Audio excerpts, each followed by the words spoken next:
السلام علیکم ورحمۃ اللہ وبرکاتہ۔ حدیث نبوی صلی اللہ علیہ وآلہ وسلم۔ رسول اللہ صلی اللہ علیہ وآلہ وسلم نے فرمایا، اسلام کی بنیاد 5 چیزوں پر قائم کی گئی ہے۔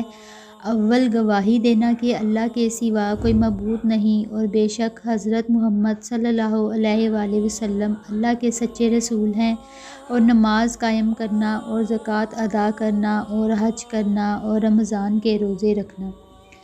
آپ صلی اللہ علیہ وآلہ وسلم کی حدیث، جس کا مفہوم یہ ہے، دین اسلام کی تکمیل ان 5 ارکان سے ہوتی ہے جو مذکورہ حدیث کے اندر بیان کیے گئے ہیں۔ اگر ان میں سے کوئی ایک رکن بھی نہ ہو تو دین کی عمارت نامکمل ہی رہے گی۔ اگرچہ توحید و رسالت کے اقرار کے بعد انسان اسلام میں داخل ہو کر مسلمان کہلانے کا حقدار ہو جاتا ہے، مگر اس کا دین اس وقت مکمل ہوتا ہے جب وہ باقی ارکان پر بھی عمل پیرا ہو۔ اسلام کا پہلا رکن توحید و رسالت کا اقرار۔ اسلام کا پہلا رکن 2 حصوں پر مشتمل ہے۔ حصہ اول توحید کہلاتا ہے، یعنی دل اور زبان سے اس بات کا اقرار کرنا کہ اللہ کے سوا کوئی سچا معبود نہیں، وہی حاجت روا اور مشکل کشا ہے، زندگی اور موت کا وہی مالک ہے، اولاد دینے والا، رزق پہنچانے والا اور نفع نقصان کا وہی مالک ہے۔ اسلام کے پہلے رکن کا دوسرا حصہ رسالت کہلاتا ہے۔ اس کا مفہوم یہ ہے کہ اللہ تعالیٰ نے انسانیت کی رہنمائی کے لیے ہر زمانے میں انبیاء و رسل مبعوث فرمائے۔ یہ سلسلہ سیدنا آدم علیہ السلام سے شروع ہوا اور محمد صلی اللہ علیہ وآلہ وسلم اس سلسلے کی آخری کڑی ہیں۔ آپ قیامت تک کے تمام انسانوں کے لیے نبی و رسول بن کر آئے۔ آپ کے بعد اب قیامت تک کوئی نبی و رسول نہیں آئے گا۔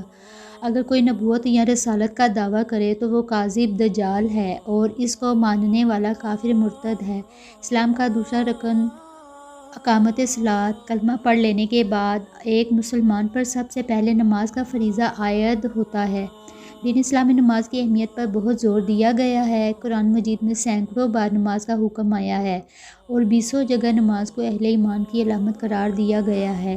قیامت والے دن سب سے پہلے نماز ہی کا حساب ہوگا۔ اگر آدمی نماز کے سوال میں کامیاب ہو گیا تو باقی تمام سوالوں میں کامیاب ہو جائے گا۔ اسلام کا تیسرا رکن زکوٰۃ کا لغوی معنی نشر اور پاک کرنا ہے۔ جو لوگ صاحب حیثیت ہو ان پر اللہ تعالیٰ نے فرض کیا ہے کہ وہ اپنی دولت میں سے مخصوص حصہ اللہ کی راہ میں خرچ کریں تاکہ دولت گردش کرتی رہے اور مالداروں کے دل میں دولت کی محبت گھر نہ کر جائے۔ نیز معاشرے کے جو افراد مفلوق الحال، مفلس اور ندار ہوں ان کی مدد کی جائے۔ جو شخص صاحب نصاب ہو وہ اللہ تعالیٰ اور رسول اللہ صلی اللہ علیہ وآلہ وسلم کی طرف سے مقرر کردہ حصہ ان کے متعین کردہ افراد میں تقسیم کر دے۔ اسلام کا چوتھا رکن حج۔ جو شخص صاحب استطاعت ہو، یعنی اپنے اہل و عیال اور زیر کفالت اشخاص کی جملہ ضروریات پوری کرنے کے بعد سفر بیت اللہ کا متحمل ہو، اس پر لازم ہے کہ وہ ایام حج میں اللہ تعالیٰ کے گھر جا کر متعلقہ مناسک ادا کرے۔ حج میں احرام باندھنا، بیت اللہ شریف کا طواف کرنا، صفا مروہ کی سعی کرنا، بال کٹوانا، منی میں حاضری دینا، وقوف عرفہ اور مزدلفہ میں قیام وغیرہ شامل ہیں۔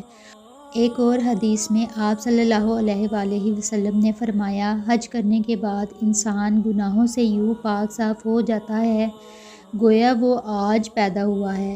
اسلام کا پانچواں رکن رمضان کے روزے۔ مسلمانوں پر سال بھر میں رمضان المبارک کے ایک مہینے میں روزے رکھنا فرض ہے۔ روزہ ہر عاقل، بالغ، صحت مند اور باشعور مسلمان مرد و عورت پر فرض ہے۔ صبح صادق سے لے کر غروب آفتاب تک کھانے پینے اور نفسانی خواہشات پر کنٹرول رکھنے کا نام روزہ ہے۔ روزہ انسان کو متقی اور پرہیزگار بناتا ہے۔ مسافر اور مریض کو اجازت ہے کہ وہ روزہ چھوڑ دے، البتہ بعد از ان روزوں کی قضائی دینی ہوگی۔ ان 5 ارکان کو دین اسلام میں بنیادی حیثیت حاصل ہے۔ جس طرح عمارت کے استحکام کے لیے بنیادوں کی گہرائی اور مضبوطی ضروری ہے، اسی طرح اسلام کی پختگی بھی گہرے اور مضبوط ایمان کے بغیر ناممکن ہے۔ اور جس طرح عمارت کی تزئین و آرائش کے لیے سجاوٹ کا سامان ضروری ہوتا ہے، اسی طرح عمارت اسلام کی آرائش بھی اعمال صالحہ سے ہوتی ہے۔ اسی بات کے ساتھ میں اپنی بات ختم کرتی ہوں۔ اگلی ویڈیو تک اللہ حافظ۔